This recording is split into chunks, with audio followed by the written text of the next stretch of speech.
ಓಡಿ ಬಂದಿರ್ತಾನೆ. ಓಡಿ ಬಂದಂತ ವ್ಯಕ್ತಿ ಏನು ಕೆಲಸ ಇಲ್ಲ, ಕಾರ್ಯ ಇಲ್ಲ, ಇಲ್ಲೂ ಕೂಡ ಏನು ಮಧ್ಯವರ್ತಿಯ ಕೆಲಸಗಳನ್ನ ಮಾಡ್ಕೊಂಡಿದ್ದ. ಬೇರೆ ಬೇರೆ ಭಾಗದಲ್ಲಿ ಆತ ಹಿಂದೂ ಸಂಘಟನೆಯಲ್ಲಿ ಆರಂಭಿಕ ಬಾಲ್ಯದಿಂದಲೂ ಇದ್ದ ಎನ್ನುವಂಥ ಉಲ್ಲೇಖಗಳನ್ನು ನಾವು ಕೇಳಿಸ್ಕೊಂಡಿದ್ದೀವಿ. ಅದು ಯಾವಾಗ ಆಗತ್ತೆ ಅನ್ನೋದು ನಾನು ಹೇಳ್ತೀನಿ. ಹಾಗೆ ಇದ್ದಂಥ ವ್ಯಕ್ತಿ ಆತನ ಕುಟುಂಬದ ಯುವತಿಯವರ ಮೇಲೆ, ಸಂಬಂಧಿಕ ಹುಡುಗಿಯ ಮೇಲೆ ಒಬ್ಬ ಹುಡುಗ ಕೀಟಲೆ ಮಾಡಿದ್ದಾನೆ ಅಂತೇಳಿ ಒಬ್ಬ ಬ್ಯಾರಿ ಹುಡುಗ ಆ ಹುಡುಗಿ ಕಿರುಕುಳ ಕೊಟ್ಟಿದ್ದನನ್ನೋ ಕಾರಣವನ್ನು ಇಟ್ಟುಕೊಂಡು ಆ ಬ್ಯಾರಿ ಹುಡುಗನ ಮೇಲೆ ದಾಳಿ ಮಾಡ್ತಾರೆ. ಮಹೇಶ್ ಶೆಟ್ಟಿ ಅಂಡ್ ಟೀಮ್ ಅವನಿಗೆ ಹೊಡಿತಾರೆ. ಅದರಲ್ಲಿ ಒಂದು ಚೂರಿ ಇರಿತ ಆಗತ್ತೆ. ಈ ಪ್ರಕರಣದಲ್ಲಿ ಬೆಳ್ತಂಗಡಿ ವಸಂತ ಬಂಗೇರು ಶಾಸಕರಾಗಿದ್ದಂಥ ಕಾಲ ಅದು. ಈ ಪ್ರಕರಣದಲ್ಲಿ 307 ಮಹೇಶ್ ಶೆಟ್ಟಿ ತಿಮರೋಡಿಯ ಮೇಲೆ ದಾಖಲಾಗುತ್ತೆ. ಮಹೇಶ್ ಶೆಟ್ಟಿ ತಿಮರೋಡಿಯ ಬಂಧನ ಆಗುವಂತ ಸಂದರ್ಭ ನಮ್ಮ ಬಿಜೆಪಿ ಪಕ್ಷದ, ಆಗ ಬಿಜೆಪಿ ಪಕ್ಷದಲ್ಲಿ ಒಂದು ಒಂದು ಒಂದು ಹೋರಾಟ, ಯಾಕಂದ್ರೆ ಅವನು ಬ್ಯಾರಿ ಮೇಲೆ ಇದು ಮಾಡಿದ್ದಾನೆ, ಹಿಂದೂ ಮುಸ್ಲಿಂ ವಿಷಯ ಆಗಿತ್ತದು. ಅದೇನೋ ಒಂದು ಕನ್ಫ್ಯೂಷನ್ ಅಲ್ಲಿ ಆತನ ಪರವಾಗಿ ಒಂದು ಹೋರಾಟ ರೂಪುಗೊಳ್ತದೆ. ಅವನನ್ನು ಬಿಡಿಸ್ಕೊಂಡು ಬರ್ತಾರೆ. ಹಿರಿಯ ನಾಯಕರಿದ್ದಾರೆ, ಅವರೆಲ್ಲ ಈಗಲೂ ಕೂಡ ಪಶ್ಚಾತ್ತಾಪ ಪಡ್ತಾ ಇದ್ದಾರೆ ಆ ಕಾರಣಕ್ಕೆ. ಬಿಡಿಸ್ಕೊಂಡು ಬಂದ ವ್ಯಕ್ತಿ ಹಿಂದೂ ಸಂಘಟನೆ ಜೊತೆ ಅವಾಗ ಕನೆಕ್ಟ್ ಆಗೋದು. ಆತ ತಾಲೂಕು ಹಿಂದೂ ಜಾಗರಣ ವೇದಿಕೆಯ ಸಂಚಾಲಕನು ಆಗ್ತಾನೆ ಮುಂದೆ. ಇದರ ನಂತರ ಒಂದು ದ್ವೇಷ, ಮೊದಲ ದ್ವೇಷ ಎಲ್ಲಿ ಶುರುವಾಗ್ತದೆ ಅಂತ ಹೇಳಿದ್ರೆ, ಈ ಹಿಂದೂ ಜಾಗರಣ ವೇದಿಕೆಯಲ್ಲಿ ಆಕ್ಟಿವಿಸ್ಟ್ ಆಗಿದ್ದಂಥ, ಹಿಂದೂ ಸಂಘಟಕನಾಗಿ ಅಬ್ಬರಿಸ್ತಾ ಇದ್ದಂಥ ಮಹೇಶ್ ಶೆಟ್ಟಿ ತಿಮರೋಡಿ ಅಲ್ಲಿನ ರಿಕ್ಷಾ ಚಾಲಕ ಮಾಲಕರ ಸಂಘದ, ಉಜಿರೆ ರಿಕ್ಷಾ ಚಾಲಕ ಮಾಲಕರ ಸಂಘದ ಅಧ್ಯಕ್ಷನೂ ಕೂಡ ಆಗ್ತಾನೆ. ಆ ಸಂದರ್ಭದಲ್ಲಿ ಧರ್ಮಸ್ಥಳದಲ್ಲಿ ಒಂದು ಕರಾರನ್ನು ತಂದಿರ್ತಾರೆ ಅವರು. ಏನು, ಅಲ್ಲಿ ಆಟೋದವರು, ನೀವು ಉತ್ತರ ಕರ್ನಾಟಕ ಬೇರೆ ಬೇರೆ ಭಾಗದಿಂದ ಬರುವಂಥ ಭಕ್ತರು ಅಲ್ಲಿ 70 ರೂಪಾಯಿ 60 ರೂಪಾಯಿ ಬಸ್ ಟಿಕೆಟ್ ಮಾಡ್ಕೊಂಡು ಬಂದರೆ ಆಟೋದಲ್ಲಿ ಇಲ್ಲಿ ಬೇಕಾಬಿಟ್ಟಿ ದರವನ್ನು ಮಾಡುವಂಥದ್ದು, ಜೀಪ್ನವರು ಹೇಳದಷ್ಟು ಕೊಡಬೇಕು ಅನ್ನುವಂಥದ್ದು, ಈ ಹಗಲ್ ದೋರಣೆ ಮಾಡುವಂಥದ್ದು, ಈ ತರಹದ ದೂರುಗಳು ಬಂದಾಗ ಅಲ್ಲಿನ ಧರ್ಮಾಧಿಕಾರಿಗಳು, ಇಲ್ಲಿ ನಮ್ಮಲ್ಲಿ ಯಾರೇ ಆಟೋದವರು ಇರಲಿ ಅವರಿಗೆ ಒಂದು ಡಿ ನಂಬರ್ ಅಂತೇಳಿ ನಾವು ಕೊಡ್ತೇವೆ, ಆ ಡಿ ನಂಬರ್ ಮೂಲಕ ಅದರಲ್ಲಿ ದರ ಪಟ್ಟಿಯನ್ನು ಅವರು ನಿಗದಿಪಡಿಸಬೇಕು, ಅಂಥವ್ರಿಗೆ ಮಾತ್ರ ಇಲ್ಲಿ ಅವಕಾಶ ಅಂತೇಳಿ ಹೇಳಿದಾಗ ಉಜಿರೆಯವರಿಗೂ ಮತ್ತೆ ಡಿ ನಂಬರ್ ಆಟೋದವರಿಗೂ ಒಂದು ಸಂಘರ್ಷ ಸ್ಟಾರ್ಟ್ ಆಗ್ತದೆ.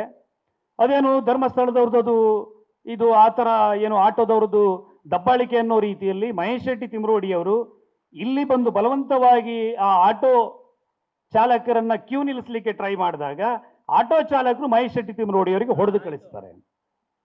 ಇದು ಧರ್ಮಸ್ಥಳದವರು ನನಗೆ ಹೊಡೆಸಿದ್ರು ಅಂತೇಳಿ ಮಹೇಶ್ ಶೆಟ್ಟಿ ತಿಮರೋಡಿಯ ತಲೆಯಲ್ಲಿ ಮತ್ತೊಂದು ದ್ವೇಷ ಶುರುವಾಗ್ತದೆ. ಆದರೆ ಆ ದ್ವೇಷ ಸ್ಫೋಟಗೊಳ್ಳಿಕ್ಕೆ ಅಂತ ಒಂದು ವೇದಿಕೆ ಆಗಿರಲಿಲ್ಲ. ಅದು ಒಳಗಿಂದ ಒಳಗೆ ಬೆಂಕಿ ಬೂದಿ ಮುಚ್ಚಿದ ಕೆಂಡದ ಹಾಗೆ ಇತ್ತದು. ಅದರ ನಂತರ ಒಂದು ಇಂಜಿನಿಯರಿಂಗ್ ಕಾಲೇಜನ್ನ, ಮೆಡಿಕಲ್ ಕಾಲೇಜನ್ನ ಮಾಡಬೇಕು ಅಂತೇಳಿ ಧರ್ಮಸ್ಥಳದವರು ನಿರ್ಣಯ ಮಾಡ್ತಾರೆ. ಅದಕ್ಕಾಗಿ ಅವರು ಜಾಗವನ್ನ ಖರೀದಿ ಮಾಡ್ತಾರೆ. ಇಂಥ ಭಾಗದಲ್ಲಿ ಜಾಗವನ್ನ ಅವರು ಗುರುತು ಮಾಡಿಕೊಂಡಿದ್ದಾರೆ ಅನ್ನುವಂಥ ಒಂದು ಮೆಸೇಜ್ ಈ ಲ್ಯಾಂಡ್ ಡೀಲಿಂಗ್ ಮಾಡ್ತಾ ಇದ್ದಂಥ ಮಹೇಶ್ ಶೆಟ್ಟಿ ಎನ್ನುವ ವ್ಯಕ್ತಿಗೆ ಸಿಗುತ್ತೆ.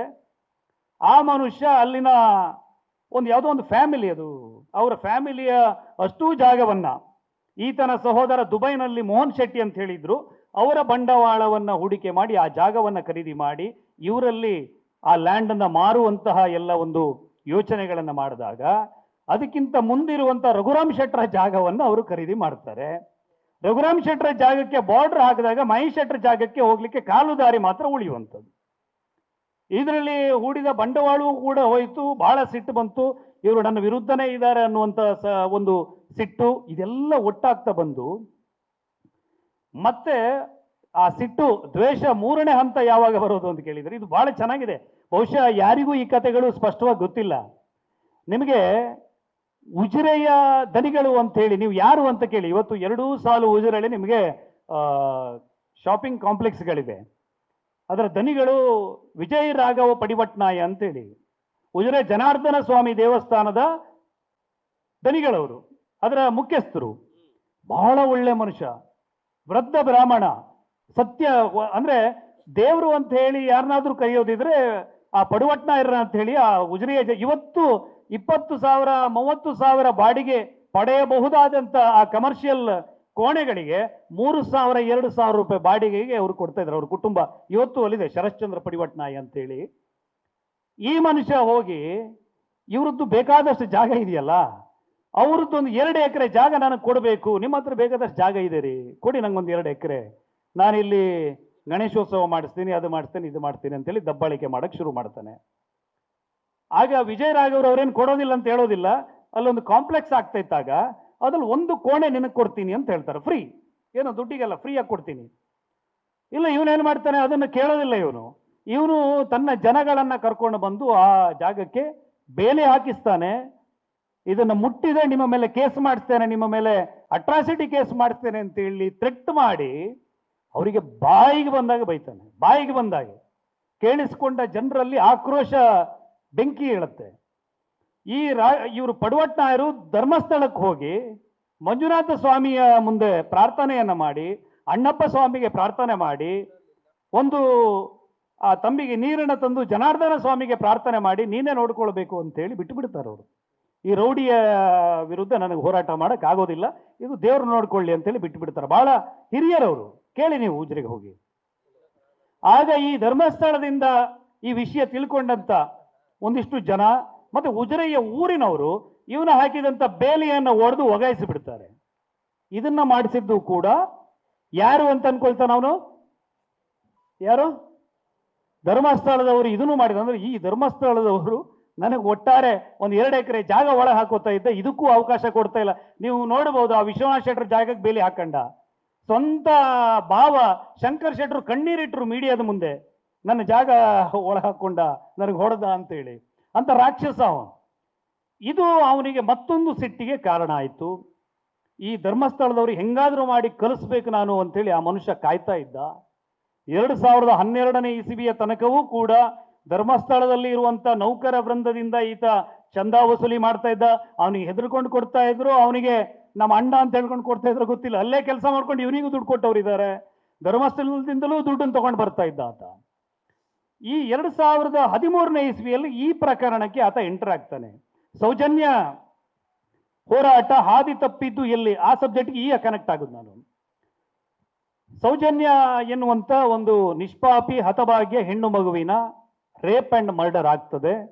ಎಲ್ರಿಗೂ ಆ ಹಿಂದಿನ ದಿನ ರಾತ್ರಿ ಎಲ್ಲ ಹುಡುಕ್ತಾರೆ. ಒಂದು 50-60 ಜನ ಇದ್ರು. ಇವನು ಹೇಳುವಾಗ 600-700 ಜನ ಇಲ್ಲ. ಆಗ ರೋಡ್ ಇದ್ದದ್ದು ಇಷ್ಟು ಸಣ್ಣದಿತ್ತು. ಈಗ ರೇವಣ್ಣ ಅವರು PWD ಮಿನಿಸ್ಟರ್ ಆದ ನಂತರ ಅದನ್ನ ಅಗಲ ಮಾಡಿರುವಂಥದ್ದು. ಆ ಏನು ಬುಷಸ್ ಹತ್ರ ಪಕ್ಕದ ಹುಲ್ಲಿನ ಈ ಪೊದೆಗಳಲ್ಲಿ ಅಲ್ಲೆಲ್ಲ ಹುಡುಕಿದ್ರು ಆ ದಿನ ರಾತ್ರಿ. ಮರುದಿನ ಬೆಳಿಗ್ಗೆ 11 ಗಂಟೆ 10:30-11 ಗಂಟೆಯ ಹೊತ್ತಿಗೆ ಆ ತೊರೆಯ ಆಚೆ ಇರುವಂತ ಕಾಡು ಜಾಗದಲ್ಲಿ ಆ ಹೆಣ್ಣಿನ ಶವ ಸಿಗ್ತದೆ. ಒಂದು ರೀತಿಯಲ್ಲಿ ಇಡೀ ಧರ್ಮಸ್ಥಳದಲ್ಲಿ ಉದ್ವಿಗ್ನ ಪರಿಸ್ಥಿತಿ ಹೇಳ್ತದೆ. ಅದರ ಮರುದಿನ, ಬಾಡಿ ಸಿಕ್ಕಿದ ಮರುದಿನ ಒಬ್ಬ ಅನುಮಾನಾಸ್ಪದ ವ್ಯಕ್ತಿಯೊಬ್ಬ ಬಾಹುಬಲಿ ಬೆಟ್ಟದಲ್ಲಿ ಸಿಗ್ತಾನೆ. ಆತನ ಪ್ರಶ್ನೆ ಮಾಡಿದಾಗ ಆತ ಓಡಲು ಪ್ರಯತ್ನ ಪಟ್ಟಾಗ ಅವರು ಹಿಡಿದು ವಿಚಾರಿಸಿ ಪೊಲೀಸರ ಕೈಗೆ ಕೊಟ್ಟು, ಪೊಲೀಸರು ಆತನ ಎನ್ಕ್ವೈರಿ ಮಾಡಿದಾಗ ಆತ ಆ ಹುಡುಗಿಯ ಅತ್ಯಾಚಾರದಲ್ಲಿ ಒಳಗೊಂಡಿದ್ದಾನೆ ಎನ್ನುವುದು ಗೊತ್ತಾದ ನಂತರ ಆತನ ಬಂಧನ ಆಗತ್ತೆ.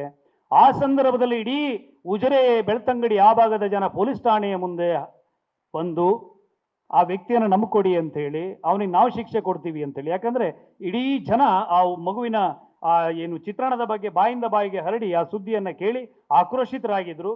ಆ ಸಂದರ್ಭದಲ್ಲಿ ಒಂದು ಗಲಾಟೆ ಆಗ್ತದೆ. ಸಾರ್ವಜನಿಕ ಆಸ್ತಿಪಾಸ್ತಿಗಳಿಗೆ ಧಕ್ಕೆ ತಂದಂತ ಪ್ರಕರಣ ಆಗತ್ತೆ. ಆ ಸಂದರ್ಭದಲ್ಲಿ ಕೇಶವ ಬೆಳಾಲ್ ಅನ್ನೋರ ಮೇಲೆ ಪೊಲೀಸರು ಕೈ ಮಾಡ್ತಾರೆ.